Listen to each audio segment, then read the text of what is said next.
Hello friends, thanks for tuning into my channel.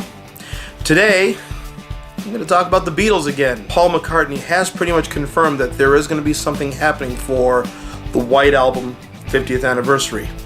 When will they make the announcement of that? I'm assuming they probably will make it in early October. Because if you guys remember last year with the Sgt. Pepper box set, Sgt. Pepper box set came out in May, the announcement was made in early April. So I think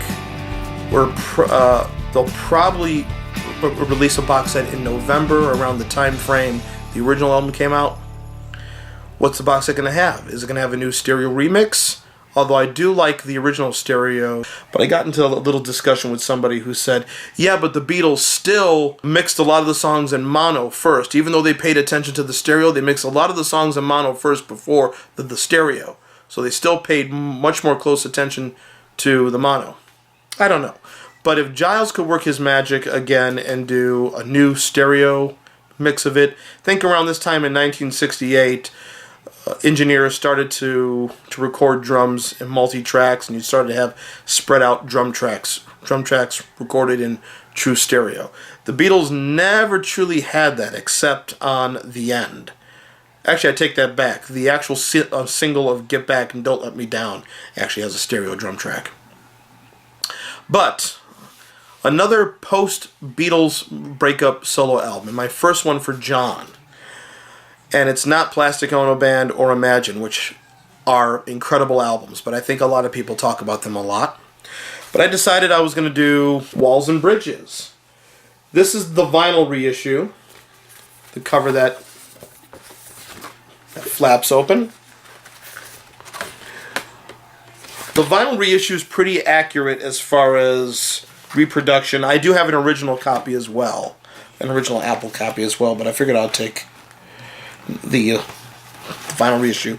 Does have the booklet in it as well, and the original album insert. And this is the 2010 CD remaster. They could have recreated the flapping on the cover, though. I prefer this to the early 2000 remixed edition that Yoko did. I'm not trying to rag on Yoko. There were reasons she remixed it. I still have that version as well because I like some of the things that they did on the remixing. But I prefer having the original with the original artwork and everything the way it should be. I think this is a John Lennon masterpiece. A bit slick, but I think that's why I like it. I think it captures the raw emotion of the Plastic Ono Band album, and it captures the commerciality of the Imagine album. But on this one, it's John producing by himself. And I think on this one is when he really learned how to be a producer. I mean, just every single song on this album, I think, is a winner. You know, I don't think there's a space wasted on this album. Going Down on Love, it's funky. It's a lot of the songs are heartbreak, you know, over the loss of Yoko at the time, over the way he was acting in L.A., but also celebration of May Pang sort of getting him, you know, through that whole period with Surprise, Surprise, Sweet Bird of Paradox. It does have his first #1 hit as a solo artist. That's right, kids. Imagine didn't go to #1. With Elton John, with Whatever Gets You Through the Night. My favorite song on this album is got to be the one that he co-wrote with Harry Nilsson, Old Dirt Road.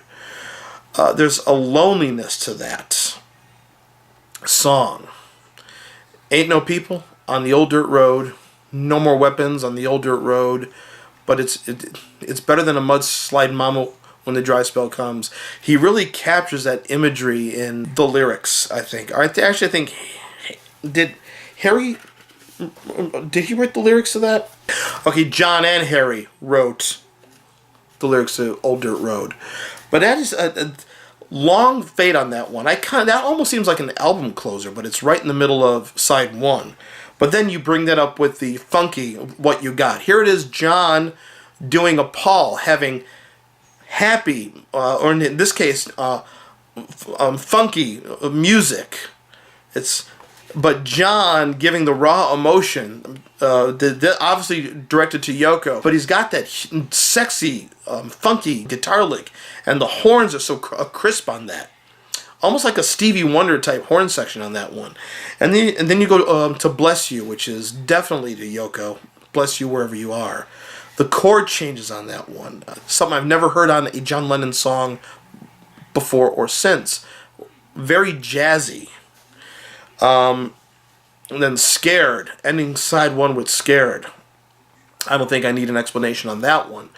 But that's got a jazzy arrangement as well. Number 9, Dream, another classic.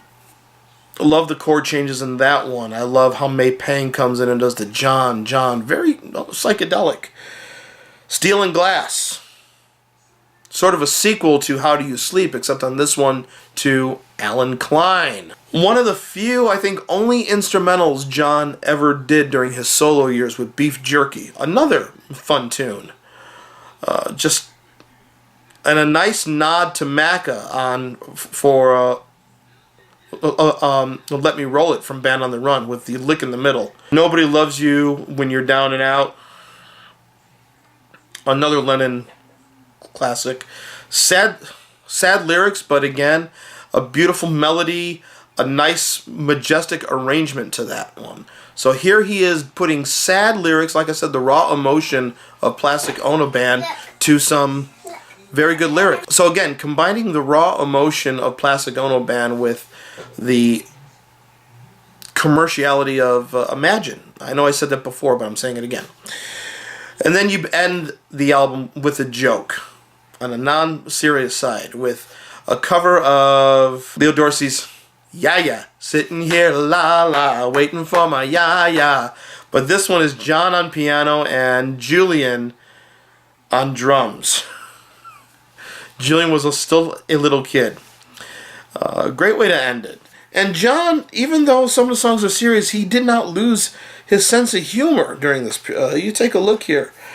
He does not credit himself on any of the songs. On What You Got, guitars, Jesse Ed Davis and Captain Kundalini. He's having fun with his pseudonyms there. So I think this is really the pinnacle of John during that period. This is definitely a masterpiece. He starts out what I really consider his first solo album, Plastic Ono Band, a masterpiece of raw emotion, and then Imagine, another classic album with a great commercial sound. But I think this album, Walls and Bridges, sort of captures it all and puts it out there. And then he did the rock and roll album, and then absolutely nothing until Double Fantasy. But this is sort of a nice finale to what I would have considered the end of the first act of John's post-Beatles career. Where would Act 2 have gone?